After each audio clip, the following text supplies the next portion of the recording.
কিছুদিন আগে যশোরে যিনি এসপি হিসাবে দায়িত্ব পালন করার জন্য এসেছেন, ওনার একটা ভিডিও দেখলাম। মানে দায়িত্ব নেওয়ার পর দিনই জানিয়েছে, পুলিশের এই চাকরি আমি জান্নাতে যাওয়ার মাধ্যম মনে করি। এটা একটা আল্লাহর ওলি যদি এই কথা মতো কাজ করতে পারে। মসজিদের ইমাম সাহেব যদি বলে আমি ঘুষ খাই না, ওরা ঘুষ দেবে কে? আরে বেনাপোলের ওসি সাহেব যদি বলে আমি ঘুষ খাই না, এটা আল্লাহর ওলি। কারণ একেবারে আল্লাহ সব খুলে দিয়েছে। সুতরাং যিনি দায়িত্বে আছেন, আল্লাহ যেন তার ভেতরেও যশোরের এসপি সাহেবের মতো আল্লাহর ভয়, আখিরাতের ভয়, জান্নাতের আশা ঢুকিয়ে দেন। বলেন আমিন। আমি ওসি সাহেবের জন্য দোয়া করছি। বিশাল আয়োজনে অনেক আঞ্জাম দিয়েছেন, অনেক পুলিশ সদস্য পাঠিয়ে, যদিও পুলিশরা দাঁড়িয়ে আছে, কিছুই করছে না। আপনারা কোন ঝামেলা হলে একটু দেখেন ভাই, আশা করছি হবে না। এখন কিছুদিন আগে বাংলাদেশ জামাতে ইসলামী কুষ্টিয়া জেলা শাখার উদ্যোগে 550 আলেমকে দাওয়াত দিয়েছিল। সব ঘরানার আলেমরা এসেছিল। 550, 3.5 ঘন্টা 4 ঘন্টা আমরা আলোচনা রেখেছি কোরআন হাদিস দিয়ে। কোনো বাধা নেই, কোনো উস বিষ নেই। আপনি বলেন তো 5 তারিখের আগে আগস্টের 550 না 5.5 জন আলেম এক জায়গায় হলে 10টা মামলা হয়ে যেত। কোথা থেকে আল্লাহ কোথায় আমাদেরকে পৌঁছিয়ে দিয়েছে, এ নিয়ামতের শুকরিয়া আদায় করা দরকার না? আসলে এই নিয়ামত পেয়ে শুকরিয়া আদায়ের মাধ্যম 3টা। আপনাদেরকে আমি খুব শর্টকাটে বলছি। পৃথিবীতে যে কোনো নিয়ামত যদি পান, নিয়ামতের যে শুকরিয়া আদায়, এতদিন শুনেছেন যে আলহামদুলিল্লাহ বললেই হয়ে গেল না, এটা একটা বাক্য। এটা কি? নিয়ামতের শুকরিয়া আদায় হবে 3টা বিষয় মানলে। 1 নম্বরে আপনাকে মুখে বলা লাগবে যেটা নিয়ামত। এটা কি? এ দেশের 100 জনের 80 জন বিশ্বাস করছে, মেনে নিয়েছে যেটা নিয়ামত, খালি 20 জন এখনো মানে না। এক কথা বলুন। এই জন্য একটা উদাহরণ আমার মনে পড়ছে। হোস্টেলে খাবার খায় 100 জন। সকালবেলা ওদের দেওয়া হয় পাউরুটি আর কলা। 20 জন বলছে চা দেওয়া হচ্ছে, এভাবে দেওয়া হোক, আমাদের অসুবিধা নেই। 80 জন বলছে না, এই খাবার আমরা খাবো না, আমরা মেনু পাল্টাতে চাই। হোস্টেল ম্যানেজারকে ডাক দিয়েছে যে স্যার, আমরা কেউ চাই রুটি, কেউ চাই রোল, কেউ চাই খিচুড়ি, এভাবে বিভিন্ন নাম দিয়েছে। উনি বলছে তাহলে ভোট দাও। ভোট দিয়ে দেখা গেল যে 20 জন আগে ছিল কলা পাউরুটি, ওরা 20 জনই আছে। বাকি ভোট দেওয়ার পরে 15 জন চেয়েছে রোল, 18 জন চেয়েছে চিড়া, 19 জন চেয়েছে হয়তো খিচুড়ি। এভাবে ভাগ ভাগ করে দেখা গেল যে 80 জন ভাগ হয়ে 20 পর্যন্ত আর যেতে পারে না। এটা বললাম এই কারণে, এখন কিন্তু সময় ঠিক ওই কায়দায় চলছে। এই কথা বলছেন। আমরা সংখ্যা এখন কম না। 5 তারিখের পর থেকে আজকের 11 তারিখ, আজকে 11 তারিখ না, এই 1 মাস 6 দিনের রিপোর্ট আমরা পেয়েছি, বিবিসি রিপোর্ট দিয়েছে। 5 তারিখে, আগস্টের 5 তারিখের আগ পর্যন্ত এই দেশে মাত্র 100 জনের 15 থেকে 16 জন মানুষ চাইতো যে দেশে ইসলাম কায়েম হোক। কিন্তু 1 মাস 6 দিনের ব্যবধানে গতকালকের রিপোর্ট, এই দেশে এখন 41 জন, কয়েকদিন আগে 36 জন ছিল, এখন 100 জনের 41 জন মানুষ চাচ্ছে যে এই দেশে ইসলাম কায়েম হোক। এভাবে যদি কিছুদিন যেতে থাকে, আপনি দেখবেন 51% মানুষ যদি চায় যে দেশে আল্লাহর আইন দিয়ে চলুক, কোনো মহারতে আর বাধা দিয়ে ঠেকাতে পারবে না ইনশাআল্লাহ।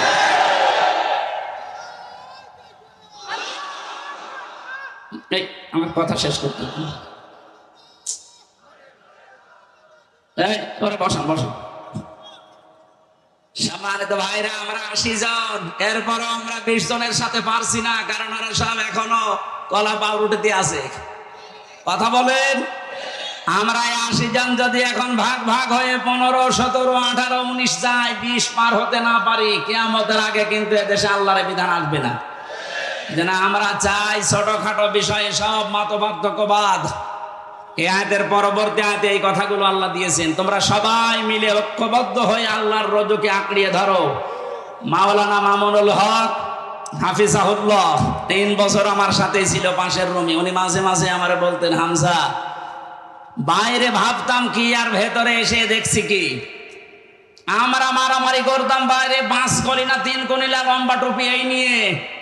মওদুদী রহমতুল্লাহ আলাইহির এই ভুল আমরা ধরতাম।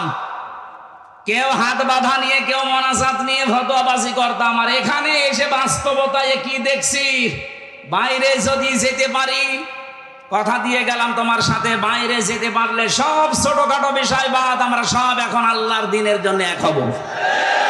আমি দেখতে পাচ্ছি ইউনিয়নের কথা রাখতেছেন, সব ঘরানার ইসলামী মাইন্ডের হোক আর যারা উদারপন্থী এই দেশে আছে জালেম বাদ দিয়ে, তারা সব এখন প্রায় এক হয়ে গেছে। যেহেতু এটা ফরজ উনি উপলব্ধি করেছে, উনি তো আর আমার মতো ছোটখাটো হুজুর না, শাইখুল হাদিসের বেটা শাইখুল হাদিস। এক কথা বলেন না কেন? যে সিদ্ধান্ত নিয়ে উনি এগিয়ে এসেছেন, আর যেভাবে মানুষ ছাড়া দিচ্ছে দেশের সব ইসলামপন্থী মানুষেরা, সামনে একটা সম্ভাবনা আমি দেখতে পাচ্ছি। ভেতরের অবস্থাটা বাইরে এসে এখন যেটা বুঝলাম, আমার আল্লাহ মনে হয় চাচ্ছেন যে তার কালাম দিয়ে আমাদের এ দেশটা চলুক। এই জন্যে পাঠাতে হবে ডিপজলকে, মিশন সওদাগরকে, পরিমণিকে পাঠাবেন, যাকে মাওলানা আজিজুর রহমান। কথা বলে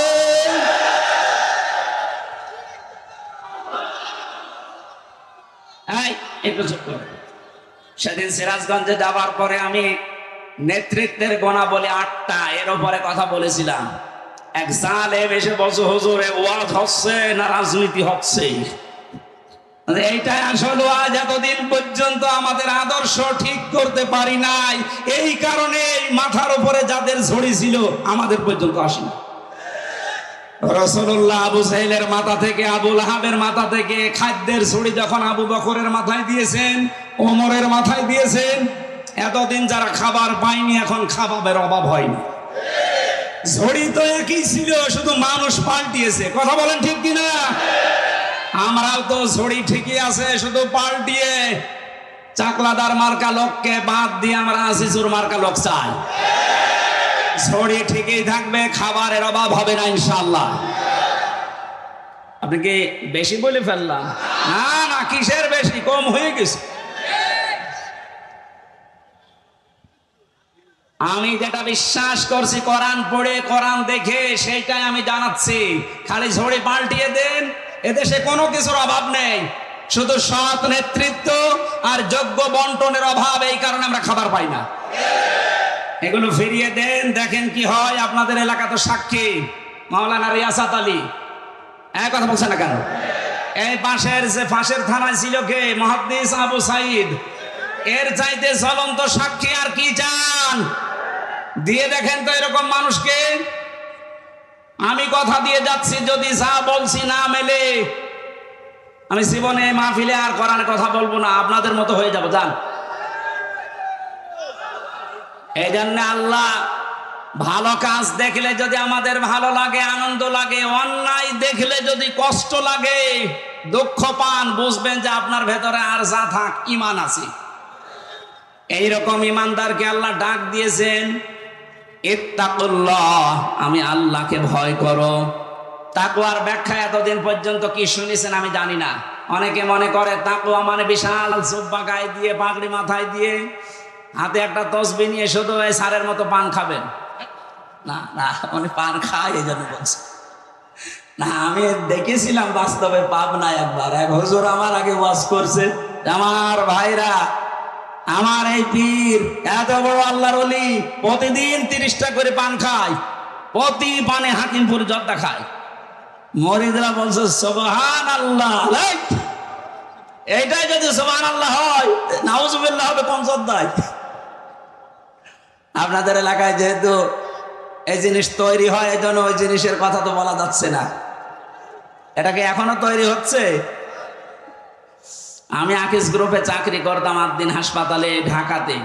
ডাক্তার মোহাম্মদ মহিউদ্দিন আকিস সাহেবের বড় ছেলে, বলেছিলাম স্যার এই অখাদ্য কুখাদ্য একটু বাদ দিয়ে অন্তত খাদ্য তৈরি করেন মানুষের। ওনারা মনে হয় এটা বেঁচে দেওয়ার কথা। কি করেছে আমি তো 3 বছরের ভেতরে আমি আর জানি না। এই যে এইরকম দৃশ্য দেখলে আমরা আল্লাহর ওলি মনে করি, তাকওয়াবান মনে করি না। তাকওয়া হচ্ছে যেখানে যিনি দায়িত্ব পালন করবেন ওই জায়গাতে শিক্ষা এবং দীক্ষা নিয়ে, কথাগুলো খেয়াল করেন, যেখানে যেই লোকটা বসবে, দায়িত্ব পাবে, ওই বিষয়ের উপরে তার শিক্ষা লাগবে, প্রশিক্ষণ লাগবে, এবং বাস্তবে সে যেন সুচারুরূপে কাজটা আঞ্জাম দিতে পারে। এর আরবি নাম তাকওয়া। এইটাই করতে চাই বাংলাদেশ জামাত ইসলামী এবং ইসলামী ছাত্র শিবির।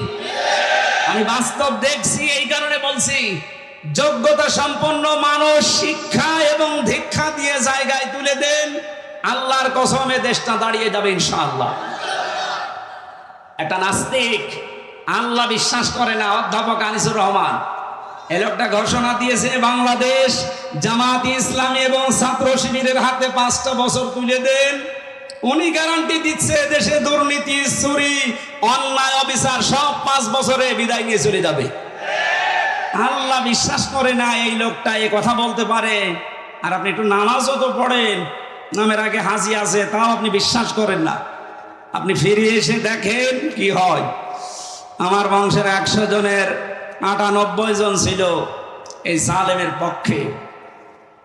আগস্টের 5 তারিখের বিকাল আসতে আসতে আমারে কল দিয়ে বলছে, বাবাজি আমরা সব পাল্টিয়ে গেছি, মানে সব আমরা এখন জামাতে ইসলামী, এখন জামাতে ইসলামী। ওরা বুঝে ফেলেছে যে জালেমরা এই পৃথিবীতে আর প্রতিষ্ঠিত হতে পারবে না, কারণ আমরা 80 জন, ওরা মাত্র 20 জন। কথা বলেন না কেন? এই জন্য ছোটখাটো বিনা বিষয় নিয়ে আর গন্ডগোল করা যাবে না। সব বাদ, সব এখন আমরা এক হব। 80 জন যদি এক জায়গায় হতে পারি, সত্য কথা বলছি, কিয়ামতের আগে দেশ থেকে আর কোন জালেম চেয়ারে বসতে পারবে না ইনশাআল্লাহ। এই জন্য আমাদের উচিত হচ্ছে তাকওয়ার যে ব্যাখ্যাটা আধুনিক বললাম, হ্যাঁ তাকওয়া মানে আল্লাহর ভয়, তাকওয়া মানে নিষিদ্ধ কাজ ছেড়ে দেওয়া আছে। আসল ব্যাখ্যা এইটা, আর এইটাই জামাত ইসলামী বুঝেছে। এই জন্য যোগ্যতা সম্পন্ন মানুষ তৈরি করা, শিক্ষা দেওয়া, প্রশিক্ষণ দেওয়া, ওই জায়গা চালানোর মতো কোয়ালিটি তৈরি করে বসিয়ে দেওয়া, এটা যদি সত্যি আমরা করতে পারি, এই তাকওয়া, আল্লাহ কি জানিয়েছেন? আল্লাহ হালাল কুরা আমানু ওয়াত্তাকাউ লাফাতাহনা আলাইহিম বারাকাতিম মিনাস সামাই ওয়াল আরদ। আল্লাহ বলেন আমার উপরে ঈমান আনার পরে যদি তাকওয়া অবলম্বন করতে পারো, তার মানে এইভাবে যেভাবে প্রশিক্ষণ দিয়ে 3 মাস, 6 মাস, 1 বছর পরে পরে খুঁটি বানায় এক একটা, এভাবে যদি তৈরি করে নিতে পারো, আমি আল্লাহ গ্যারান্টি দিচ্ছি, লাফাতাহনা, লামে তাকিদ, সুপারলেটিভ ডিগ্রি, এটা যত রহমত বরকতের দরজা আকাশ জমিনে আছে, আমি আল্লাহ সব খুলে দেব। জোরে বলেন সুবহানাল্লাহ। এটা আমরা দেখতে চাই না, চাই না? লাফাতাহানা দিয়েছেন আল্লাহ, আল্লাহর গ্যারান্টি মিথ্যা মনে হয়? বলেন 100% বিশ্বাস করে আল্লাহর কোরআনের এই সূরা আনআমের না আরাফের 96 নম্বর আয়াতটা আল্লাহ যখন গ্যারান্টি দিলেন, ঈমান আছে তোমাদের, এই অনুযায়ী তাকওয়া অবলম্বন করো, যোগ্য ব্যক্তি তৈরি করে যোগ্য জায়গায় তুলে দাও, আমি আল্লাহ পাকে 2টা শর্ত দেখলে আকাশ আর জমিনের বরকতের দরজা খুলে দেব। কত হাজার কোটি টাকা পাচার হয়েছিল, 4 ভাগের 3 ভাগ ফেরত আসতেছে ইনশাআল্লাহ। যারা দায়িত্বে আছে এই মানুষগুলো যদি এই করতে পারে, যাদের ভেতরে 100% তাকওয়া, ডক্টর আনায়েতুল্লাহ আব্বাসী কয়েকদিন আগে ঘোষণা দিয়েছে, তাকওয়াবান মানুষগুলো যদি সত্যি চেয়ারে বসতে পারে, শুধুমাত্র টাকা যা পাচার হয়েছে এগুলো না, যারা এখনো বন্ধ করে রেখেছে ওইগুলো আল্লাহ ফেরত নিয়ে এসে দেবে ইনশাআল্লাহ। এক দরবেশের দিকে তাকিয়ে দেখলাম 36,000 কোটি টাকা ঋণ করেছে। দরবেশের অবস্থা যদি এই হয়, যারা ধরবেশ এদের অবস্থা কোন জায়গায়? সব কয়টা বিভাগ এরা এমন জায়গায় পৌঁছিয়েছিল, শয়তান দেখে হাসতো যে আমি আর কি শয়তানি করবো, এটা আমার চাইতে বড় শয়তান। এই জন্য তাকওয়ার আমি এখানে 9টা ব্যাখ্যা পেয়েছি, সংক্ষেপ করছে। আপনারা একটু তাফসিরে ফি জিলালিল কোরআনটা একটু দেখবেন। এটা আমি জেলখানায় থাকতে বেশি বেশি স্টাডি করেছিলাম, এই জন্য রেফারেন্সগুলো এখান থেকেই বলা হয় বেশি। ওয়ালা তামুতুন্না, মৃত্যুবরণ করবা না, ইল্লা ওয়া আনতুম মুসলিমুন, যতক্ষণ মুসলমান হতে না পারো। এই ঘোষণা কার? আরো জোরে বলেন। মুসলিম শব্দটা ইসলাম থেকে, সিলমন থেকে এরকম ভাগ ভাগ করে এসেছে। এ পৃথিবীতে যে ইসলাম আমরা বলি এটা দুই প্রকার। ইসলাম কয় প্রকার? আরো জোরে বলেন। একটা ইসলাম হচ্ছে প্রাকৃতিক ইসলাম, আর একটা হচ্ছে শরঈ ইসলাম। প্রাকৃতিক ইসলামে যে আম গাছে আম ধরা, সূর্য যেদিকে উঠতেছে তৈরি হওয়ার পর থেকে কিয়ামত পর্যন্ত ওইভাবে ডুবতে থাকবে, এটা প্রাকৃতিক। এটা কি? এইটার দায়িত্ব আল্লাহ মানুষকে ছেড়ে দেয়নি। সারা জীবন চেষ্টা করলেও আপনি আম গাছে তাল ধরাতে পারবেন? কারণ এই নিজাম, এই নিয়মটা কার বলেন তো? আল্লাহ ওটা কায়েম করে দিয়েছেন, কিয়ামত পর্যন্ত থাকবে। কিন্তু শরঈ ইসলাম যেটা কাগজে আল্লাহ দিয়েছেন, এই যে কোরআনের কাগজে, হাদিসের কাগজে, এই কাগজের ইসলাম জমিনে দাঁড় করানোর জন্য আল্লাহ পাক নিজে দায়িত্ব নেননি, এটা আমাদের উপরে ছেড়ে দিয়েছেন। এর আগেও আল্লাহ নেয়নি, এখনো নিচ্ছেন না, ভবিষ্যতেও নেবে না। হ্যাঁ, আমাদের অ্যাক্টিভিটিস দেখে আল্লাহ আমাদের হাতে তুলে দেবে।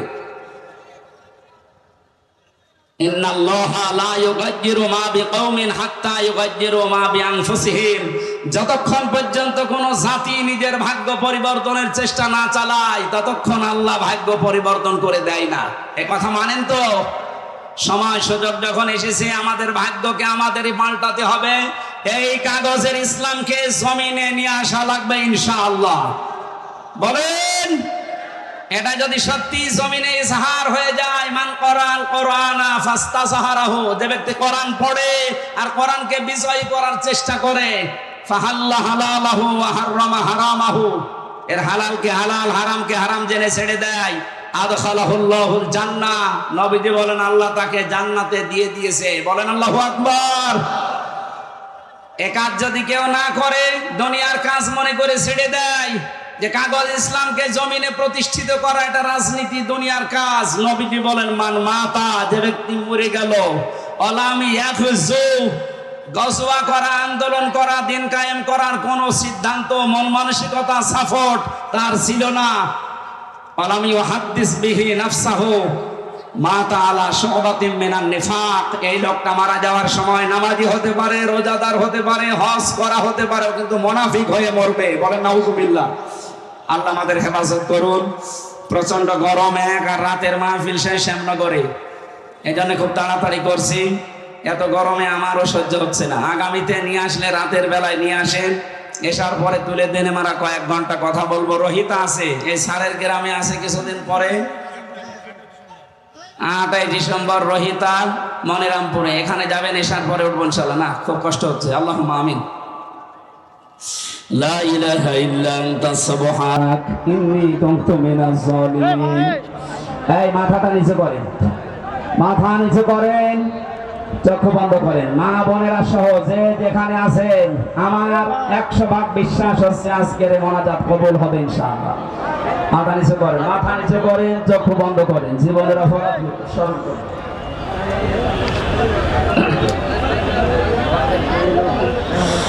রব্বানা যালামনা আনফুসানা ওয়া ইন লাম তাগফির লানা ওয়া তারহামনা লানাকুনান্না মিনাল খাসিরিন।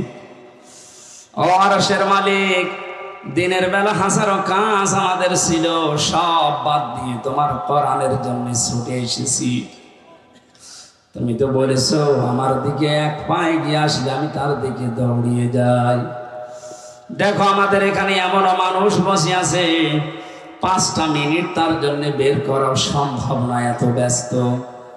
সব বাদ দিয়ে তোমার কোরআন বোঝার জন্য, শোনার জন্য যারা ছুটে এসেছে, এদেরকে তুমি অমরের মতো তুলে নাও।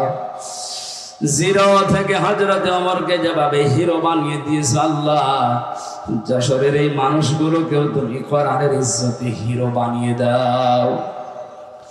মাহফিলে সওয়াব যদি দিয়েই থাকো, আল্লাহ তাআলা সাইফুল ভাই সহ, এনামুল হাসান বিন নূর সহ যত মানুষ এই মাহফিলে রাত দিন, একটা দিন পোড়া পেয়েছে, একটা রাত পোড়া পেয়েছে, না ঘুমিয়ে না খেয়ে সারা রাত সারা দিন ধরে যারা জান্নাতের বাগান সাজিয়েছে, এদেরকে তুমি উত্তম প্রতিদান দাও। যারা স্বেচ্ছাসেবকের দায়িত্ব পালন করছে আল্লাহ, যে প্রশাসনের ভাইগুলো আজকে দায়িত্ব পালন করেছে, এদেরকে যে মা পেটে নিয়েছে মায়ের পেট তুমি খাদিজার মতো বানিয়ে দাও। হাজার হাজার লক্ষ লক্ষ মা বোনেরা এখানে বসে আছে পেছনে, আইলেদেরকে তুমি আয়েশার মতো ফাতিমার মতো বানিয়ে দাও। অনেকের এমন রোগ আছে মানুষের কাছে বলতেও পারে না, তোমার কাছে বলছে আল্লাহ তুমি শুনতেছো। যাদের যে রোগ দিয়েছ আল্লাহ শেফায়ে কামিলা আজলা নসিব করে দাও। তোমার হাবিব জানিয়েছেন বান্দা যখন গুনার কথাগুলো স্মরণ করে পেছনের অপরাধগুলো মনে করে চোখের পানি এক ফোঁটা ফেলতে পারে, আল্লাহ পাক তার পেছনের অপরাধ শুধু মাফ করে দেয় না, জায়গাগুলো নেকি দিয়ে পাল্টিয়ে দেয়। দেখো কত মানুষ এখানে বসে আছে মাথা নিচু করে চক্ষু বন্ধ করে জীবনের অপরাধগুলো স্মরণ করে করে তারা কাঁদতেছে। আল্লাহ বড় আশা নিয়ে আমিও হাত তুলেছি, আমাদের জীবনের একটা অপরাধ আর বাকি রেখো না। শয়তানের ধোঁকায় নফসের জালে পড়ে আমরা অপরাধ করেছি, আমরা স্বীকার করছি, গোপনে না আমরা প্রকাশ্যে ঘোষণা করছি আমরা অপরাধী। আমরা অপরাধী আমরা স্বীকার করে নিলাম। আল্লাহ আদম নবী আমাদের আদি পিতা, তিনি অপরাধ স্বীকার করেছিলেন, তুমি মাফ করে দিয়েছো। শয়তান অপরাধ স্বীকার করার পরে স্বীকার করে নাই, অপরাধ করার পরে যেন তুমি মাফ করো নাই। আমরা শয়তানের মতো না, আমাদের বাবা আদম নবীর মতো আমরাও মাথা নিচু করে ক্ষমা চাচ্ছি। আল্লাহ সত্যি আমরা অনুতপ্ত, আমরা অনুশোচনা করছি, স্বীকার করছি সবার সামনে আমি হামজা অপরাধী, আল্লাহ তুমি মাফ করে দাও। আস্তাগফিরুল্লাহাল্লাযী লা ইলাহা ইল্লা হুয়াল হাইয়ুল কাইয়্যুম ওয়া আতুবু ইলাইহি লা হাওলা ওয়ালা কুওয়াতা ইল্লা বিল্লাহিল আলিয়্যিল আযীম। রব্বুল আলামিন আমাদের অভিভাবক এখানে বসে আছে মাওলানা আসিফুর রহমান, আল্লাহ তাআলা তুমি তাকে কাঙ্ক্ষিত জায়গায় পৌঁছিয়ে জাতির খাদেম বানিয়ে দাও। মাওলানা হাবিবুর রহমান সহ আল্লাহ তাআলা কত আলেম এখানে বসে বসে দোয়া চেয়েছে। আমার সাথে মাওলানা হোসাইন এসেছেন, ওর বাবাকেও হারিয়ে ফেলেছে, আমার বাবা বেঁচে আছে এটা আমি জানি না কি জিনিস। ও মাঝে মাঝে দেখি বাবার কথা বলেন, আল্লাহ মাওলানা হোসাইনের বাবাকে তুমি কবরে জান্নাত দিয়ে দাও। কবির বিন সামাদ ভাই তার বাবাকে হারিয়েছে, আল্লাহ তার বাবা আলেম ছিল, তার বাবাকেও কবরে ক্ষমা করে দাও। অ্যাডভোকেট রকনুজ্জামান, রবিউল ইসলাম সহ এনামুল হাসান ভাই সহ শত আলেম এখানে এসেছে। যে বাড়িতে ছিলাম আল্লাহ সাইফুল ভাই, তার মাকে দেখলাম, তোমার বাবাকে মাফ করে দাও, তার সন্তান আদি যেগুলো আছে সেই সালামতে রাখো। এই ময়দানে যারাই দায়িত্ব পালন করছে কোরআনের, আল্লাহ তুমি তার দিকে একটু এগিয়ে যাও। আগামীতে এই মাহফিলটা কোরআনের জন্য বিশাল আকারে কবুল করে নাও। এলাকায় মাটির নিচে যত মানুষ ঘুমিয়ে আছে কোরআনের ইজ্জতে মাফ করে দাও। যে যে কর্মজীবনে আছে এই বেনাপোল বাজারে যত মানুষ ব্যবসা বাণিজ্য করে হালাল রুজিতে বরকত দাও। আল্লাহ ট্রাক বাস লরি যত মানুষ তার কর্মজীবনে ব্যস্ত আছে, কত ভাইরা আমার সামনে দিয়ে বিভিন্ন যানবাহন চালাচ্ছে, এদেরকে সহি সালামতে রাখো। রাস্তায় তুমি এদের বিপদ দিও না, এদের হালাল রুজিতেও তুমি বরকত দিয়ে দাও। বারাকাল্লাহু লানা ওয়া লাকুম ফিল কোরআনিল আযীম। কখন কার মরণ চলে আসে জানি না, আজরাইলকে দেখার সঙ্গে সঙ্গে যেন পড়তে পারি লা ইলাহা ইল্লাল্লাহু মুহাম্মাদ।